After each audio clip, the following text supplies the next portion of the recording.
বড় নির্দেশ কলকাতা হাইকোর্টের। কয়েকদিন আগেই তৃণমূল নেতা কুণাল ঘোষের বিরুদ্ধে রুল জারি করেছিল কলকাতা হাইকোর্ট, যা নিয়ে জোর শোরগোল পড়ে যায়। তার রেশ কাটতে না কাটতেই এবার মদন মিত্রের বিরুদ্ধে রুল জারি করল উচ্চ আদালত। বৃহস্পতিবার বিচারপতি অরিন্দম মুখোপাধ্যায়ের সিঙ্গেল বেঞ্চ মদন মিত্র সহ মোট 3 জনের বিরুদ্ধে এই রুল জারি করেছে। কলকাতা স্টেট ট্রান্সপোর্ট কর্পোরেশন তথা সিএসটিসির কর্মীদের জন্য এমপ্লয়িজ প্রভিডেন্ট ফান্ড ট্রাস্ট রয়েছে। সেই ট্রাস্টের চেয়ারম্যান হলেন তৃণমূল বিধায়ক মদন মিত্র।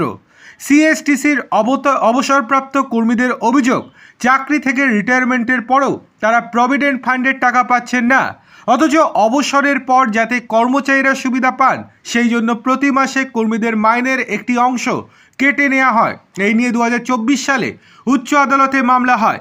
গত বছর জুলাই মাসে প্রভিডেন্ট ফান্ডের টাকা মিটিয়ে দেওয়ার নির্দেশ দেয় হাইকোর্ট, কিন্তু তা সত্ত্বেও টাকা না মেলায় ডিসেম্বর মাসে আদালত অবমাননার মামলা করা হয়। এরপর বেশ কয়েকবার মামলার শুনানি হয়েছে।